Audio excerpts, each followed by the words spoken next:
You are listening to a True North Eager Beaver media podcast. The True North Eager Beaver podcasts are proudly brought to you by our founding sponsors, the Miss V Mysteries from Corvid Moon Publishing, your source for science fiction, fantasy, and cozy mysteries featuring a broad diversity of characters.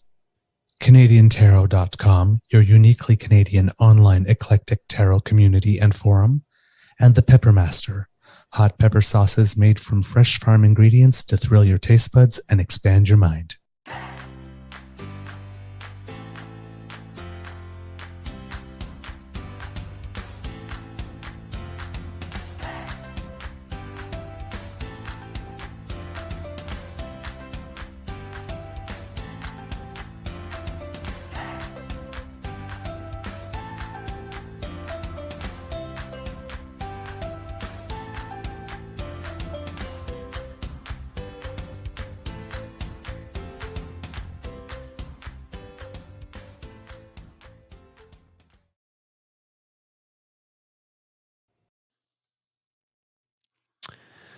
Well, good morning, and how's everybody doing this morning?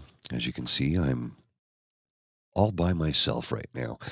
I am going to assume Mr. Beaver has spent a little extra time in the lodge because he was probably suffering from a sleepless night, as we so often do at this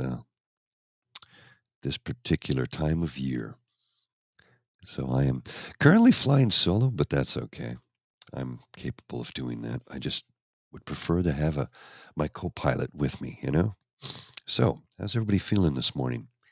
Want to say welcome to everybody, of course, and thanks our sponsors, CanadianTarot.com, Corvid Moon Publishing with the Miss V Mysteries, and the Peppermaster. Thanks to all three of those sponsors for sticking with us from the very beginning, and hopefully will be with us for years to come as we slowly grow this thing out, you know? Excuse me. Sorry, I don't mean to sniff in your ear. Still have a touch of a head cold, in case you can't quite tell. You might be able to hear it in my voice. It's definitely there. Why do you get up early in the morning to Well, because you just want to spend time with friends. I guess. I don't know. It's Hump Day, and I have the few things I want to address this morning. First off, I'm sure James DeFiore will be happy to learn this because I'm sure it'll follow suit here soon enough. The state of Oregon just legalized mushrooms. And no, not the kind you use to whip up mean risotto. The state is the first jurisdiction in North America to legalize the hallucinogen for adults over 21. In Canada, in a move reminiscent of the early days of the unlicensed pot cafes, mushroom dispensaries have been up and running while law enforcement tackles bigger issues. So I can see that eventually being a legalized product here in Canada at some point in time. When, I don't know, but I'm sure at some point in time the government will get around to tabling legislation so that you can imbibe in that particular hallucinogen. Now, I don't know exactly what'll take place or how it'll take place, because I do know that, of course, they are looking at using psilocybin, which is the active ingredient in mushrooms that create the high.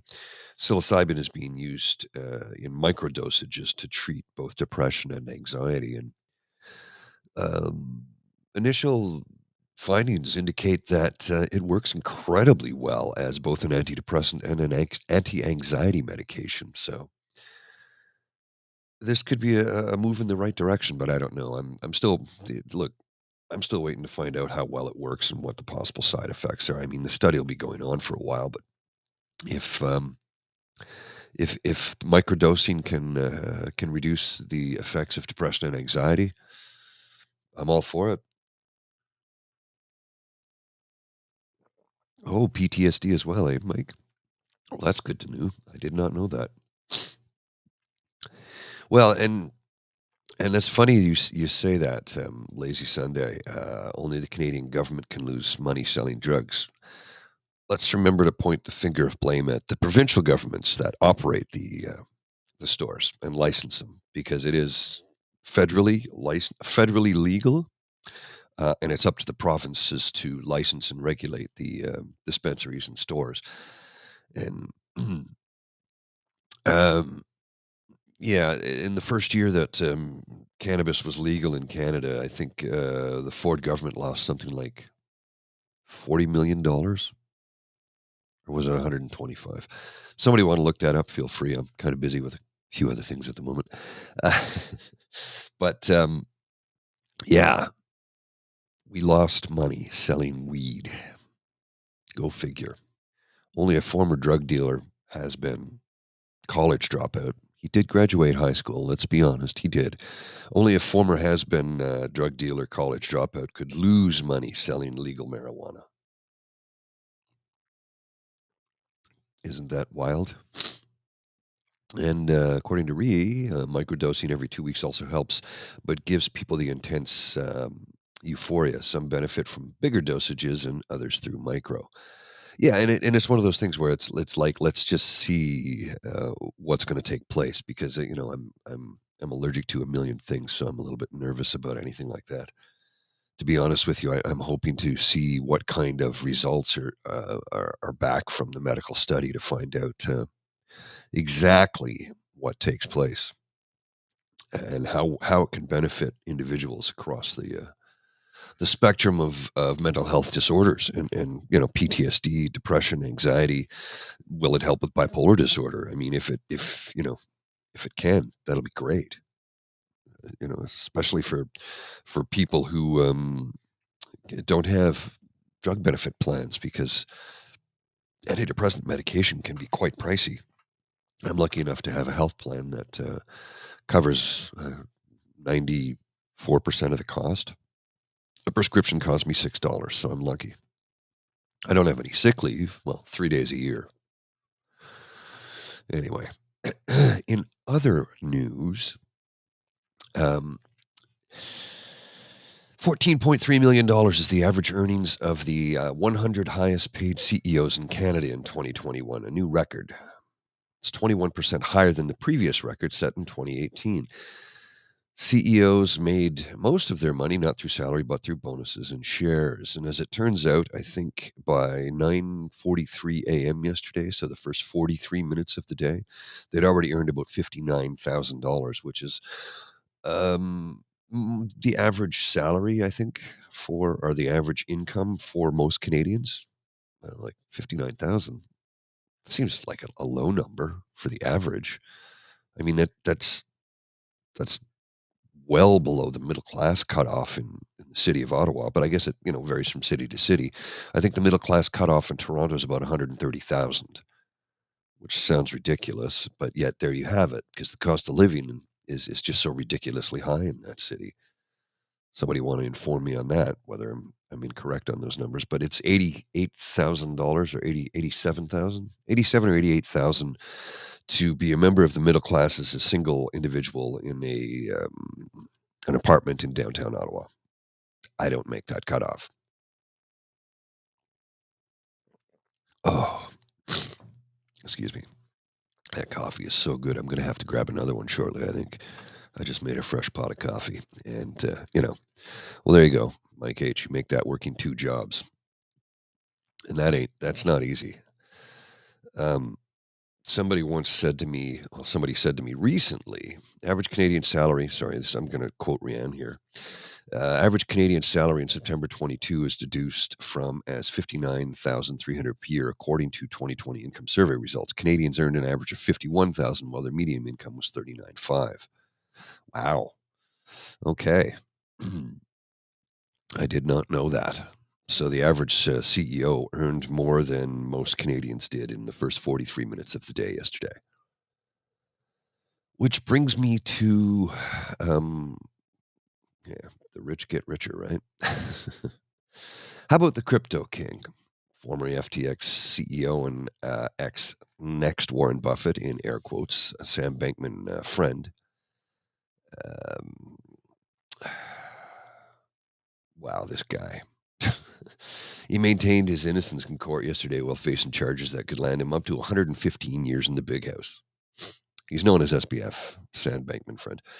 SBF pleaded not guilty to 8 counts of fraud and conspiracy stemming from accusations that he used FTX, the crypto exchange he founded, and its sister company, Alameda Research, to defraud users of billions of dollars.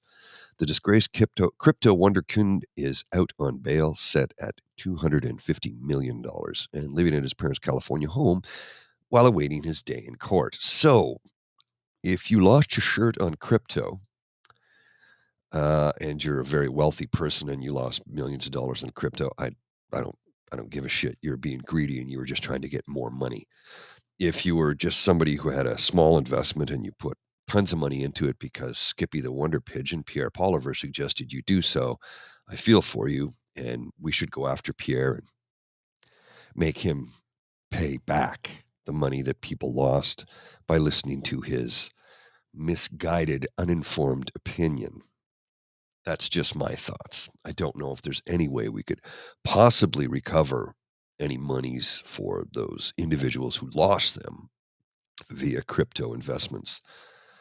I mean, when you have a political party leader telling you that, oh, this is the way to go, this is what you should do, take that with a grain of salt, right?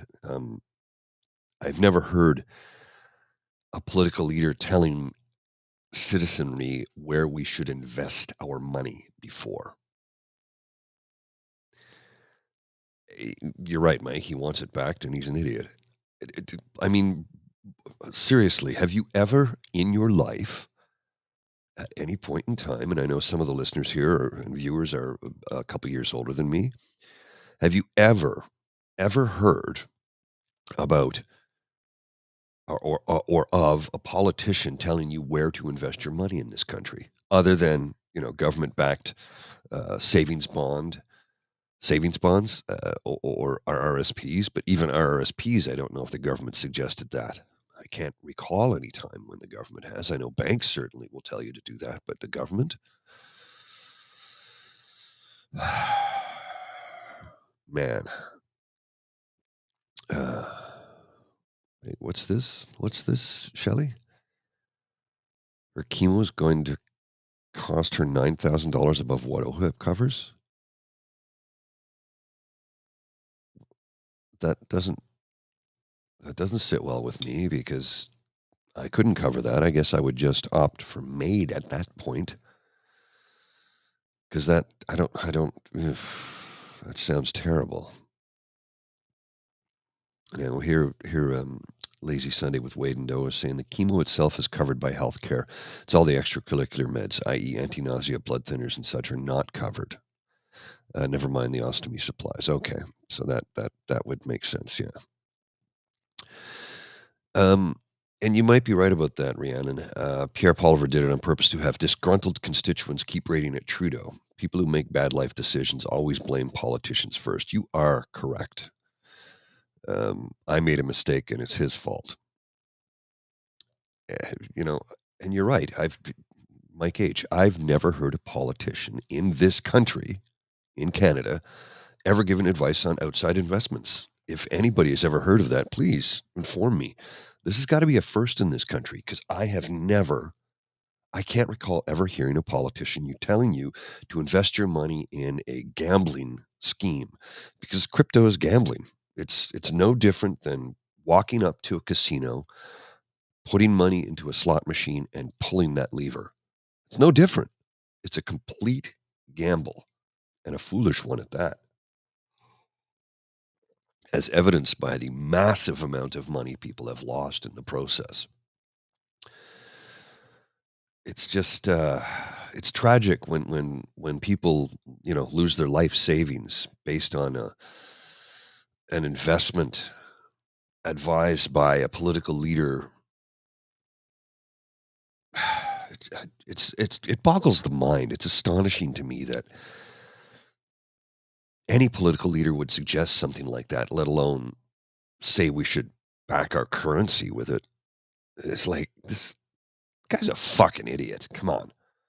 You know how much I can't stand the man, but I mean, he's cost Canadians thousands of dollars, probably millions in some cases, by listening to his ill-advised advice. Governments Politicians should never be in a position to advise you on where to invest your money.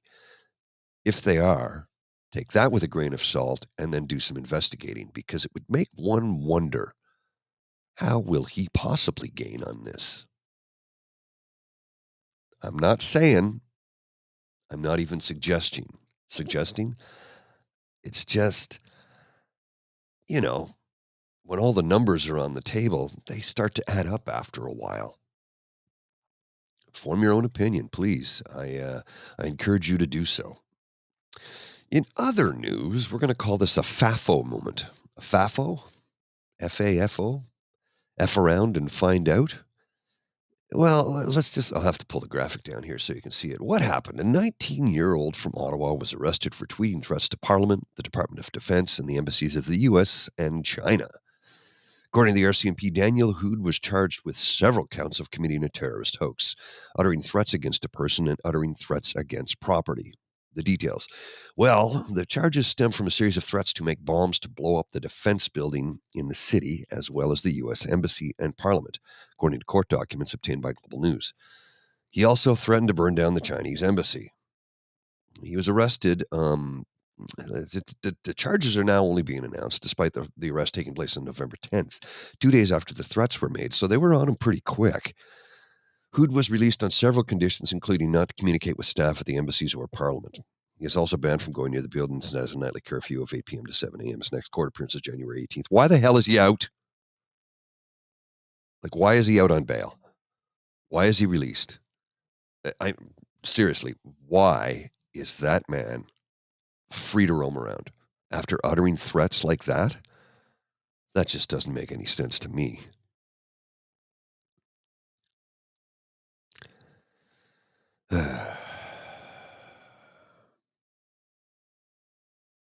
Sorry, I need to take a breath there for a sec.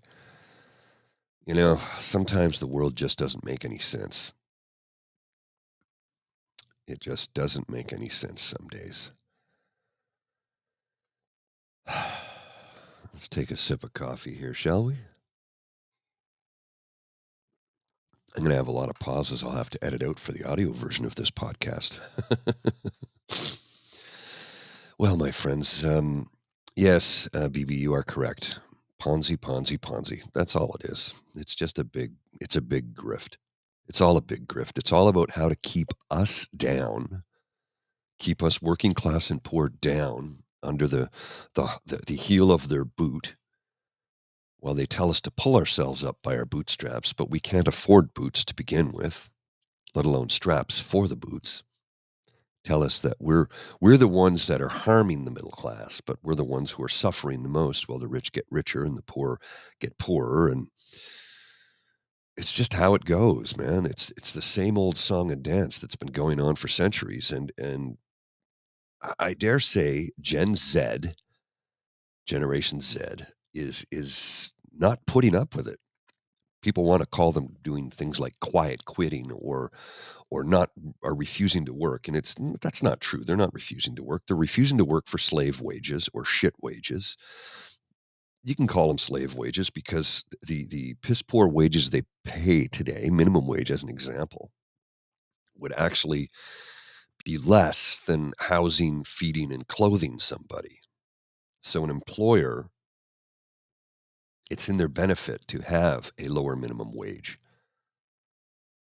That's how it works. You see, that they provide you with wages so low that it's well within their interest to keep it that way. In the U.S., you're right, Mike, is much worse.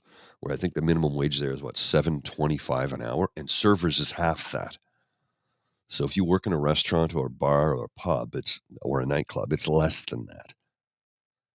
So on a slow night, you walk away with $20? I mean, they pay like $3.50 an hour, I think, for servers, which is just another way to rob the poor and keep us down. And they will continue to tell us, people in positions of political power and in some interested parties who are interested in keeping us down will tell us, that poor person over there is trying to take your cookie. Well, the rich man has a big pile of cookies. It's terrible, and I'm sick of it.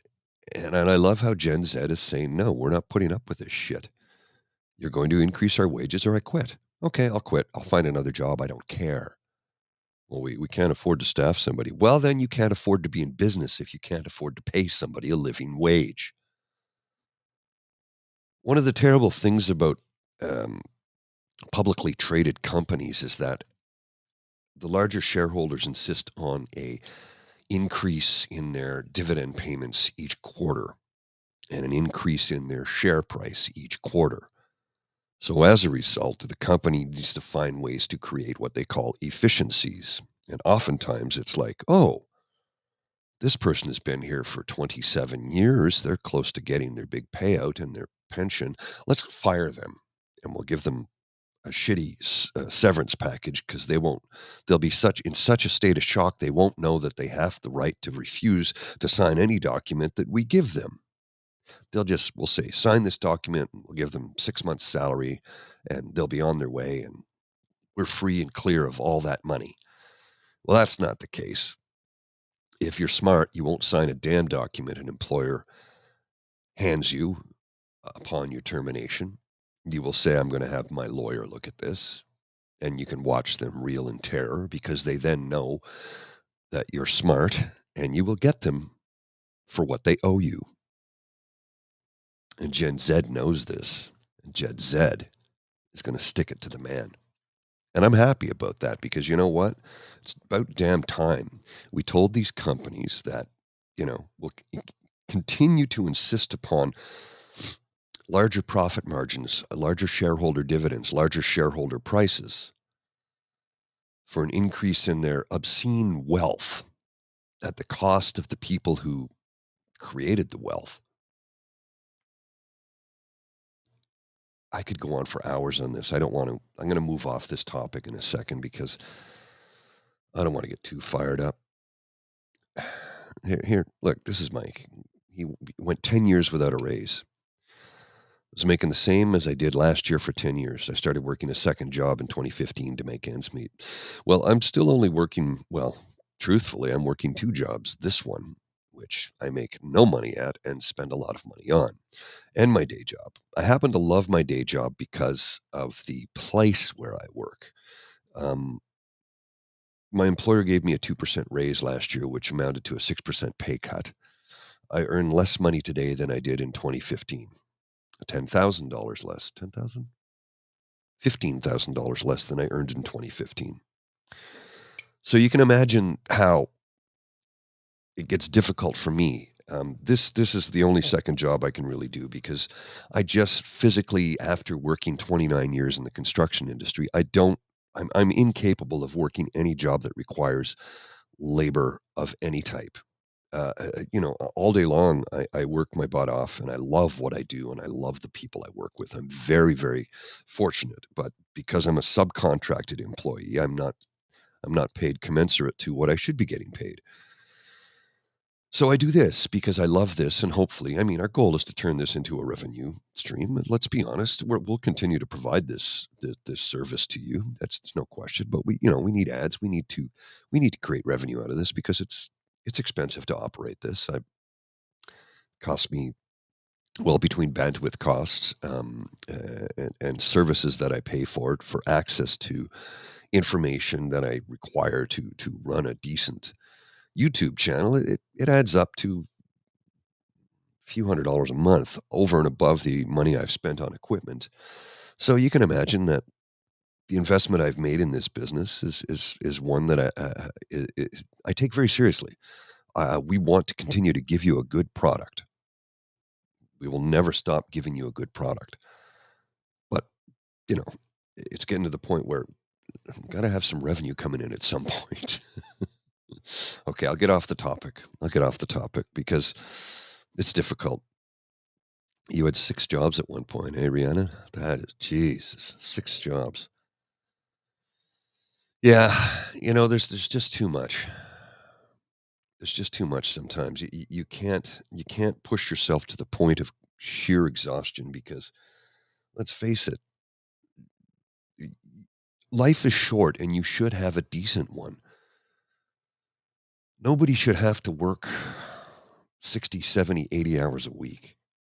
They keep talking about moving to a 4-day work week, and I would love for that to happen.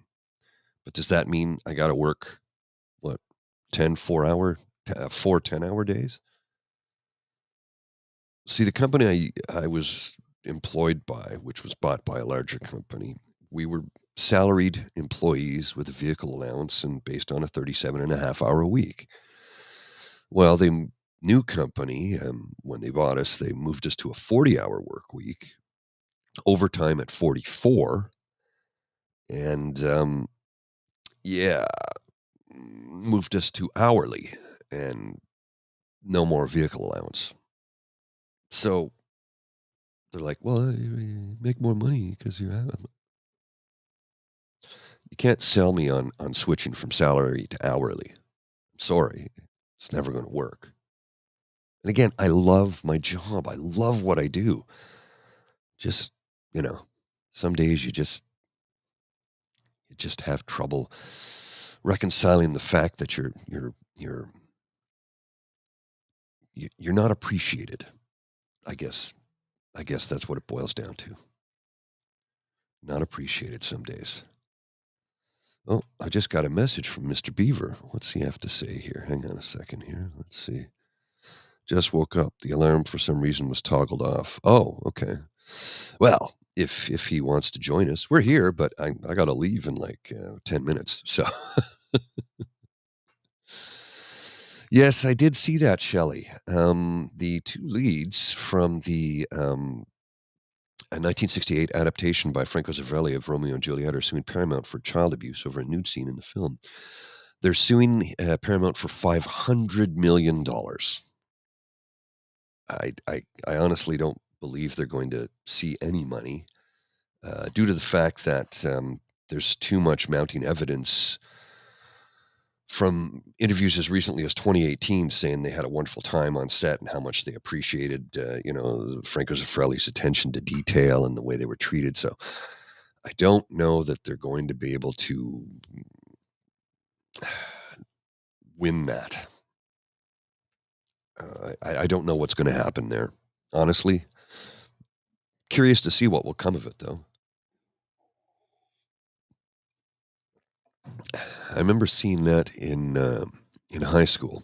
Um, I forget which school I was in because I went to 3 different high schools in 3 different provinces. Military kid, right? And I remember we watched it in one of them, and I remember, like, I just saw boobs. Come on, I was, like, 15 or 16. That was exciting. You gotta remember that was, like, in the early '80s. Seeing that, it was, pardon the term, but titillating. Of course, when you realize she was the same age as you, it's like, "Ooh, that isn't that illegal?" That's illegal, right? Uh, we didn't have it on VHS, it was actually a filmed version that we watched. They brought the projector in because yeah.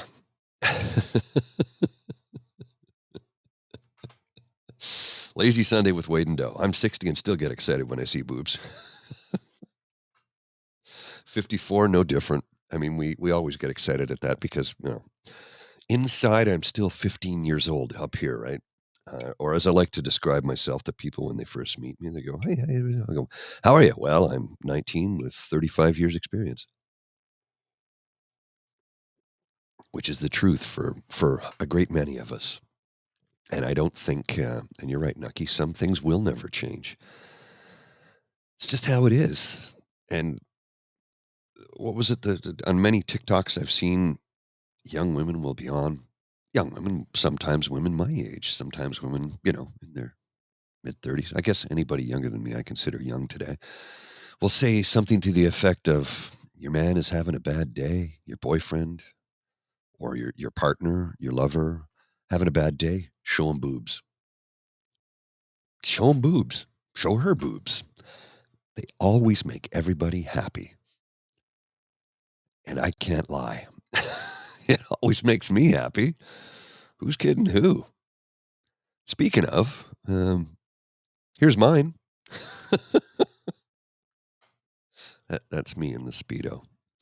All right, folks, I'm going to head on out because I do have to get to work. And regrettably, Mr. Beaver did sleep in today. Sometimes these things happen. It's okay. We can forgive him. You know, technology fails. His alarm clock failed him, and oh yeah, cooked bacon. You're too. That's right. Also, the smell of cooked bacon improves a man's mood by 20%. Brewed coffee, freshly brewed coffee, also improves a man's mood by about 20%. So, folks, I am going to head on out of here because oh wait, Mr. Beaver's here. Oh, he just jumped in. Hey, how you doing? I'm just Oh, about to head out. I gotta get to work. I So know. I I'm am in the office. so sorry, kids. When I woke up on the other day, 2 days ago, I guess I set the alarm completely off rather than on just mute or whatever or stop for the day, and I slept right through. So sorry. These things happen. These things happen. Oh, Anyway, I do have to go. I got to head out yep, the door in like 2 minutes. So yep. Have a I'll good day, give us the everyone. closing credits, and we'll give you a good long show on Friday. Promise. Promise. The True North Eager Beaver podcast is an Eager Beaver Mr. Grizzly collaboration. Research, story, and guest curation and copy written by the Eager Beaver. Recording, production, editing, and additional research by Mr. Grizzly. Music courtesy of Ben Sound Royalty Free Music. Once again, thank you to our founding sponsors, the Peppermaster, the Miss Fee Mysteries from Corvid Moon Publishing and CanadianTarot.com. And thank you to Pete Jarvis for our artwork. We love it. Kids, we'll talk to you real soon. Bye. Take care. See ya. Bye, everyone.